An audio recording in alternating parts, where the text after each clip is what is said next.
Hello नमस्कार दोस्तों, welcome my YouTube channel. एक बार फिर से हमारे इस नए वीडियो में आप सभी का तहे दिल से स्वागत है दोस्तों। तो चलिए वीडियो को आगे बढ़ाते हैं और आप सबको एक ऐसा पोस्ट के बारे में बताने वाले हैं दोस्तों आज के इस वीडियो में कि आप शायद सुने होंगे चाहे नहीं सुने होंगे। और जो भी भाई ग्रुप डी की तैयारी कर रहे हैं और ग्रुप डी का जो वैकेंसी आने वाला है, अगर फार्म अप्लाई करिएगा तो मेरा यही रिकमेंड है कि एकदम 101% वो पोस्ट को पहला प्रेफरेंस दीजिएगा। ठीक है, ट्रैकमैन को एकदम सबसे लास्ट में देना है, क्योंकि ट्रैकमैन का ऐसा वर्क है, ऐसा ड्यूटी है उसका कि मत पूछिए। इसमें सभी छोड़ के भाग जाते हैं और जिनका मजबूरी रहता है, घर से परेशानी रहता है, वही ट्रैकमैन पोस्ट पर ड्यूटी करते हैं। नहीं तो जिनका घर का स्थिति अच्छा रहता है, चाहे वो पढ़ाई लिखाई में उनका डिग्री ज़्यादा अच्छा है, चाहे कहीं वो कर सकते हैं दूसरा नौकरी, तो 100% है कि वो छोड़ के चले जाते हैं। और जिनका मजबूरी रहता है घर का, चाहे किसी और वजह से मजबूरी रहता है, तभी वो कर पाते हैं, जैसे कि हम सब कर रहे हैं।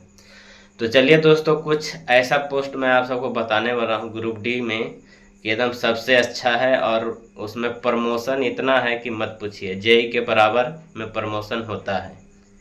कुछ दिन अगर 15 साल अगर आपका ड्यूटी बचता है, चाहे 20 साल ड्यूटी आपका बचता है रिटायरमेंट का, उससे पहले ही आपका जेई के बराबर पेमेंट आने लगता है।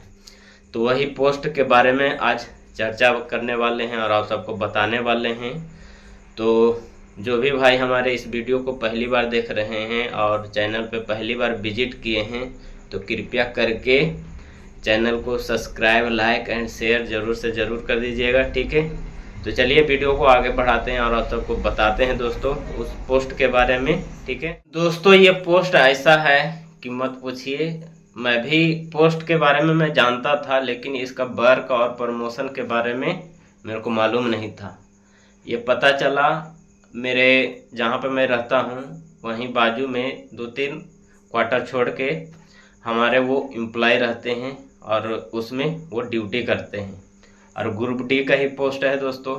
इससे पहले आपको शायद बताया हूँ कि नहीं बताया हूँ, तो चलिए इस वीडियो में बता देते हैं। और जो भी भाई ग्रुप डी की तैयारी करते हैं और कुछ दिन में ग्रुप डी का अगर वैकेंसी आता है, तो फर्स्ट प्रेफरेंस में यही सब पोस्ट डालिएगा।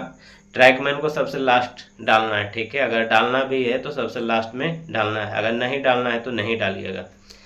तो ये 2-3 पोस्ट सबसे बढ़िया वाला मैं आप सबको बता देता हूँ, फिर उस पोस्ट के बारे में आप सबको बताऊंगा। जैसे कि दोस्तों ऑपरेटिंग हो गया, ऑपरेटिंग भी अच्छा पोस्ट है ग्रुप डी के लिए। ऑपरेटिंग हो गया, इसमें बहुत ज़्यादा चांस भी मिलता है दूसरा डिपार्टमेंट, दूसरा पोस्ट में जाने के लिए। जैसे गार्ड हो गया, ये ड्राइवर हो गया, और क्या बोलते हैं, गार्ड हो गया, ड्राइवर हो गया, स्टेशन मास्टर हो गया, इन सब का वैकेंसी उसमें हमेशा आता रहता है डिपार्टमेंटल।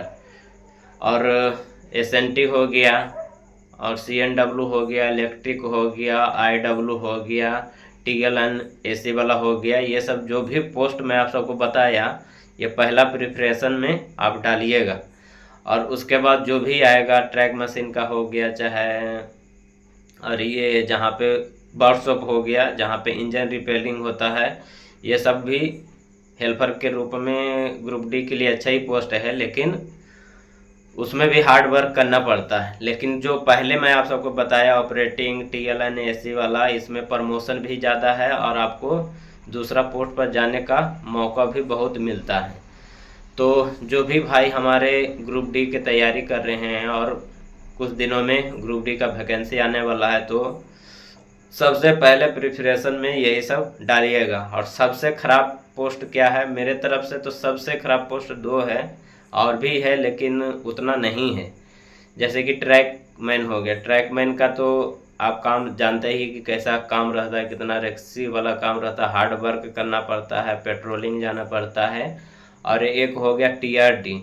टीआरडी जैसे कि जो खंभा रहता है, ट्रैक के बाजू में खंभा रहता है जो इलेक्ट्रिक लगा हुआ रहता है, वही सब खंभा को देखते हैं। और उसमें अगर कुछ खराबी रहता है तो उस पोल पर चढ़ के उसको ठीक करते हैं। और ये जो इंजन का इलेक्ट्रिक वाला वो तार लगा हुआ है, उसमें 25,000 वोल्ट का करंट दौड़ता रहता है। तो मेरे हिसाब से वो भी बहुत ख़राब है। अगर किसी कारण से मिस हो गया तो ऊपर से एकदम डायरेक्ट नीचे गिरिएगा, तब पत्थर चाहे रेल पे अगर गिरेगा इंसान तो पूरा हाथ पैर टूटने का बहुत डर रहता है। टूट ही जाता है, कितना तो एक्सपायर भी कर जाता है। तो इसीलिए दोस्तों ये दो पोस्ट मेरे लिए बहुत खतरनाक है और ख़राब है। और बाकी इससे पहले जो पोस्ट बताया वो सबसे अच्छा है। और जिस पोस्ट के बारे में मैं आप सबको बताता हूँ कि सबसे अच्छा पोस्ट वो है, जैसे टीएल और एसी वाला। ये पोस्ट दोस्तों इतना अच्छा है कि मत पूछिए। इसमें आपको ट्रेन पे भी ड्यूटी करना पड़ेगा। जो टीएल और एसी वाला पोस्ट है इलेक्ट्रिक डिपार्टमेंट के अंदर में ही आता है, लेकिन इसमें प्रमोशन इतना है कि मत पूछिए। जो आपका जेई है, जेई के बराबर आपका प्रमोशन इसमें होता है। 1800 ग्रेड पर ज्वाइनिंग करिएगा, फिर कुछ समय के बाद जैसे आपका सर्विस 15-20 साल अगर बचता है तो उस टाइम जाते जाते आपको 4200-4600 ग्रेड मिल जाएगा। और सीनियर भी बन जाइएगा, टेक्नीशियन भी उसमें बन जाइएगा सीखते सीखते। और इसका ट्रेनिंग नहीं होता है। इसका ट्रेनिंग जैसे आपके साथ में एक टेक्नीशियन रहेंगे और टेक्नीशियन के साथ में ही काम करना है। जो जो भी 1800 ग्रेड पे ज्वाइनिंग करते हैं उनके साथ एक टेक्नीशियन रहता है, उन्हीं के साथ हेल्पर के रूप में रहना पड़ता है। तो इनका ड्यूटी स्टेशन पे भी रहता है और ट्रेन में भी रहता है। स्टेशन पे कहाँ कहाँ रहता है, जैसे कहीं से कोई किसी स्टेशन से गाड़ी खुलती है, यहाँ से भी जहाँ पे मैं रहता हूँ यहाँ पे भी 2 गाड़ी खुलती है, 2 पैसेंजर। तो उनका काम रहता है जैसे ट्रेन में लाइट हो गया, चाहे पंखा हो गया, चाहे चार्जिंग करने के लिए जो पिन रहता है वो सब चेक करते हैं खुलने से पहले। पंखा अच्छा तरह से काम कर रहा है कि नहीं कर रहा है, उसका लाइटिंग अच्छा है कि नहीं है, वो सब चेक करते हैं खुलने से पहले। और अगर कुछ खराबी रहता है तो वो ठीक करते हैं। अब बाकी जो ट्रेन में रहते हैं तो ट्रेन में उनके साथ एक टेक्नीशियन रहते हैं और ग्रुप डी का स्टाफ एक रहते हैं। तो अगर गाड़ी खोला, अगर बीच में कहीं कुछ खराबी होता है लाइटिंग का, चाहे एसी में कुछ प्रॉब्लम होता है तो वही जाके ठीक करते हैं। एसी वाले भी उसी में रहते हैं। और जो टीएल वाले रहते हैं, टीएल का मतलब हुआ ट्रेन एंड लाइटिंग। तो ट्रेन में जो भी लाइटिंग, चाहे पंखा हो गया, चाहे वो चार्जिंग वाला तो मैं आप सबको बताया कि चार्जिंग का जो पिन रहता है वो सब अगर ख़राब होता है, कोई पैसेंजर कंप्लेन करता है कि हाँ पंखा चल नहीं रहा है, चाहे लाइट बंद है, ख़राब हो गया है, तो वो पैसेंजर कंप्लेन करता है तो वो जाके वहाँ पे ठीक करते हैं। अगर कुछ ज़्यादा प्रॉब्लम रहता है तो नेक्स्ट स्टेशन आने वाला रहता है तो वहाँ पर जाते हैं। फिर जो स्टेशन पे जो टीएल वाले रहते हैं उनको कांटेक्ट करके उनके साथ हेल्प करते हैं। जो ट्रेन में रहता है और जो जहाँ पे स्टेशन रहता है वहाँ भी टीएल वाले रहते हैं, तो वो सब मिल के उसको ठीक करते हैं। अगर ठीक नहीं होता है फिर जहाँ पे गाड़ी जाती है वहाँ पे फिर उसको ठीक करवाया जाता है। तो दोस्तों इनका काम यही सब रहता है और ज़्यादा उतना मेजर काम रहता नहीं है भारी भरकम वाला। और अगर कुछ बहुत ज़्यादा रह गया, ठीक नहीं हो पाया, तो फिर जहाँ पे गाड़ी पहुँचती है फिर वहाँ पे गाड़ी लगता है तो फिर वहाँ पे अच्छी तरह से वो ठीक करते हैं। ऐसे अगर हल्का फुल्का कुछ रहा पंखा का, चाहे लाइटिंग का कुछ फीज हो गया, जैसे लाइट हो गया, ये जो लाइट अभी जल रहा है इसका मरकरी फीज हो गया, चाहे कुछ भी हो गया, तो उसको वहाँ पे चेंज कर देते हैं। तो ये तो ज़्यादा है नहीं। तो ट्रेन में भी रहते हैं तो जो ट्रेन में रहते हैं उनका पेमेंट कुछ ज़्यादा मिलता है। नाइट हो गया और टीए हो गया, ओवर टाइमिंग का हो गया, बहुत सारा ओटी इसमें बनता है। ओटी भी बनता है, नाइट भी बनता है, बहुत सारा ये सब बन उनके कम से कम 50 तक उनका पेमेंट चला जाता है, जो टीएल और एसी वाले रहते हैं जो। और एसी बोगी में भी उनका ड्यूटी रहता है, एसी को कम बेसी करने का उन्हीं का काम रहता है। और अभी तो एलएचबी कोच चला है, तो एलएचबी कोच में दोनों साइड में आगे और पीछे जनरेटर लगा हुआ रहता है। और जैसे गार्ड का बोगी रहता है, गार्ड के बोगी में ही उसमें अटैच रहता है बगल में ही उनका एक छोटा सा कैबिन टाइप का बना हुआ रहता है। तो कुछ भी अगर खराबी होता है ट्रेन में, चाहे कुछ भी प्रॉब्लम होता है, तो वहाँ से जाके आप वो जाते हैं और ठीक करते हैं। और जैसे एसी कम करना है, बेसी करना है, तो वही करते हैं। और आगे पीछे जो जनरेटर लगा हुआ रहता है, तो दो में से एक ही चलता है, चाहे आगे वाला चाहे पीछे वाला। तो जो चलता है वहाँ पे उनका ड्यूटी रहता है। जैसे आगे वाला जनरेटर चल रहा है तो आगे वो बैठे रहते हैं आगे वाले कैबिन में, अगर पीछे वाला चल रहा है तो पीछे वाले कैबिन में वो बैठे रहते हैं। और वही ड्यूटी रहता है, जहाँ से गाड़ी खुलती है और जहाँ जाती है, ख़त्म होती है, वहाँ तक उनका ड्यूटी रहता है। तो ओटी नाइट ये सब मिलाकर उनका पेमेंट लगभग 50 प्लस ही रहता है। और बाकी जो स्टेशन पे ड्यूटी करते हैं उनका थोड़ा पेमेंट कम आता है। लेकिन नाइट ड्यूटी इनका भी रहता है, नाइट में भी इनका ड्यूटी लगाया जाता है। इनका भी 3 शिफ्ट में ड्यूटी रहता है। जो स्टेशन पे ड्यूटी करते हैं उनका भी ड्यूटी 3 शिफ्ट में रहता है। जैसे 4 से 12 हो गया, फिर 12 से 8 हो गया, फिर 8 से 4 हो गया। इस तरह से इनका भी ड्यूटी रहता है। और जो स्टेशन पे ड्यूटी करते हैं दोस्तों, तो स्टेशन पे भी कुछ बोगी रहता है। जैसे मेडिकल वैन हो गया, जो ब्रेक डाउन हो गया, ब्रेक डाउन रेड कलर का बोगी किसी स्टेशन पर आप देखे होंगे लगा हुआ रहता है। और वो बोगी इसलिए लगा हुआ रह जाता है कि इमरजेंसी में कहीं गाड़ी उड़ी गिरता है तो वो बोगी को लेके जाया जाता है। और उसमें जो भी इंजीनियरिंग का जितना भी डिपार्टमेंट है, CNW हो गया, इंजीनियरिंग हो गया, ऑपरेटिंग हो गया, TRT हो गया, सभी का उसमें इम्पोर्टेंट सामान रहता है। और कहीं पटरी खराब हो जाता है तो वही पटरी खराब हो गया चाहे गाड़ी गिर गया तो इमरजेंसी में वही गाड़ी जाता है। मेडिकल वैन भी रहता है। जैसे मेडिकल का उसमें पूरा सब चीज़ लगा हुआ रहता है। आप देखे होंगे कि कहीं गाड़ी एक्सीडेंट होता है, कोई ट्रेन एक्सीडेंट होता है, तो वही एक रेड कलर का गाड़ी जाता है, उसमें सभी डिपार्टमेंट का सब सामान रहता है। और गाड़ी गिरता है तो उसको कैन के द्वारा उठाया जाता है और हटाया जाता है।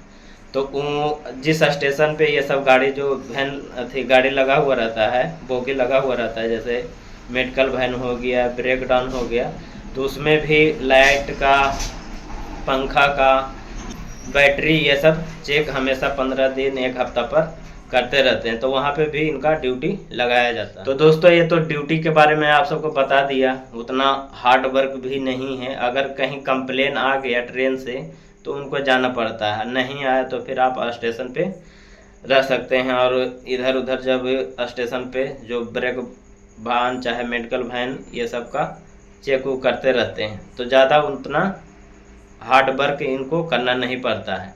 लेकिन प्रमोशन की बात करें तो जैसे इनका प्रमोशन 1800 पे होता है, फिर 1900 मिलता है, फिर 2400 मिलता है, फिर 2800 मिलता है, फिर 4200 मिलता है। 4200 कब मिलता है? जब इनका सर्विस 20 साल बचा हुआ रहता है तभी 4200 इनको मिल जाता है। ठीक है। और ये टेक्नीशियन बन जाते हैं, टेक्नीशियन 1। तो देखिए इनका प्रमोशन कहाँ तक जाता है। बाकी ग्रुप डी का स्टाफ हो गया, ट्रैकमैन हो गया, चाहे और भी दूसरा पोस्ट हो गया, उतना प्रमोशन होता नहीं है। लेकिन इनका प्रमोशन जेई के बराबर का प्रमोशन होता है। जो जेई जब ज्वाइनिंग करता है तो 4200 ग्रेड पर ज्वाइनिंग करता है, फिर कुछ समय होते होते इनका 4200 मिल जाता है। तो इसीलिए दोस्तों जो भी भाई हमारे ग्रुप डी की तैयारी कर रहे हैं और ग्रुप डी में आना चाहते हैं, तो जब भी फार्म भरिए तो सोच समझ के भरिए। सबसे पहला प्रिपरेशन में यही सब डालिए। TLNAC हो गया, चाहे इलेक्ट्रिक हो गया, चाहे ऑपरेटिंग हो गया। ऑपरेटिंग और TL ये पहला और दूसरा में डालिएगा। बाकी SNT, CNW, IW ये सब ट्रैक मशीन का भी डालिएगा। उसमें भी बहुत ज़्यादा पेमेंट आता है, लेकिन आपको उसमें बाहर में रहना पड़ेगा, लेकिन पेमेंट उसमें दबा के आता है। वर्कशॉप का हो गया। और ये जो इंजन, जो इलेक्ट्रिक इंजन रिपेयरिंग होता है वहाँ पे काम होता है, उसका तो पोस्ट नहीं जान रहे हैं, लेकिन हेल्पर के रूप में वहाँ भी रहते हैं, टेक्नीशियन के साथ रहते हैं। तो ये सब पोस्ट पहला प्रिपरेशन में डालिएगा। बाकी जो सबसे लास्ट रहेगा उसमें ट्रैकमैन चाहे TRT डालिएगा। ठीक है। तो दोस्तों इसके बारे में मैं आप सबको बता दिया, टीएल एंड एसी के बारे में। ये सबसे अच्छा पोस्ट है। और टेलीकॉम एसएनटी का मतलब हुआ सिग्नल एंड टेलीकॉम। तो टेलीकॉम का भी वर्क बहुत अच्छा है। टेलीकॉम का वर्क ऐसा है कि जो टीएल और ट्रेन और लाइटिंग वाला है, दोनों बराबर का ही है। जो टीएल वाले हैं, टेलीकॉम वाले हैं, उनका भी काम उतना नहीं है, कुछ भी नहीं काम है। जैसे ये टेलीकॉम का काम हुआ है, जैसे यहाँ पे टेलीफोन लगा हुआ है, देखिए। तो ये टेलीफोन में कुछ खराबी होता है, चाहे गार्ड का जो वॉकी टॉकी रहता है उसमें अगर खराबी होता है, चाहे जितना भी हमारा रेलवे का ऑफिस है वहाँ पे ऐसा वाला फ़ोन लगा हुआ है, तो ये सब खराबी होता है।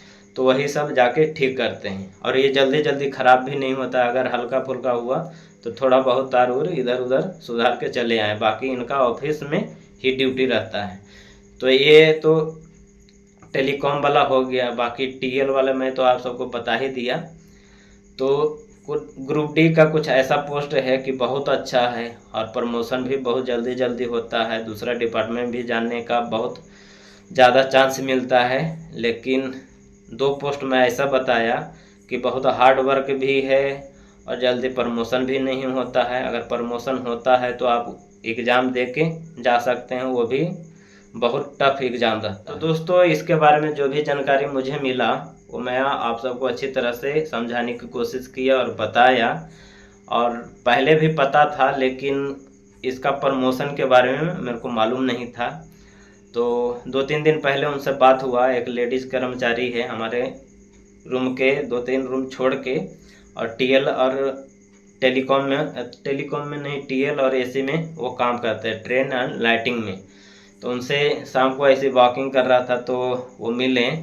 तो वो बता रहे थे कि इसमें ऐसा ऐसा प्रमोशन होता है। और वो अपने पति के जगह पे लगे हैं, जो लेडीज़ हैं वो अपने पति के जगह पे लगे हैं। और उनका जब ज्वाइनिंग हुआ था तो 1800 ग्रेड पे ज्वाइनिंग हुआ था। और अभी उनका 16-17 साल अभी रिटायरमेंट का बचा हुआ है। और उनको 5 साल पहले 4200 मिल गया है। तो समझ सकते हैं कि अभी कितना सर्विस बचा हुआ है और कितना जल्दी वो 4200 पर चले गए। तो अभी टेक्नीशियन बने हुए हैं और टेक्नीशियन का काम है, उनके साथ एक जो ग्रुप डी का स्टाफ है हेल्पर के रूप में रहते हैं। और जो भी उनको काम दिया जाता है वहाँ जाके करवाते हैं और करते हैं। तो ठीक है दोस्तों, इसके बारे में जो भी जानकारी मुझे मिला वो मैं आप सबको बताया। अगर कुछ डाउट रहा तो प्लीज़ कमेंट करिएगा, कमेंट के ज़रिए मैं आप सबको बता दूंगा। ठीक है, तो दोस्तों वीडियो को यहीं पे समाप्त करते हैं। फिर नेक्स्ट वीडियो में आप सबसे मिलेंगे। जब तक के लिए बाय।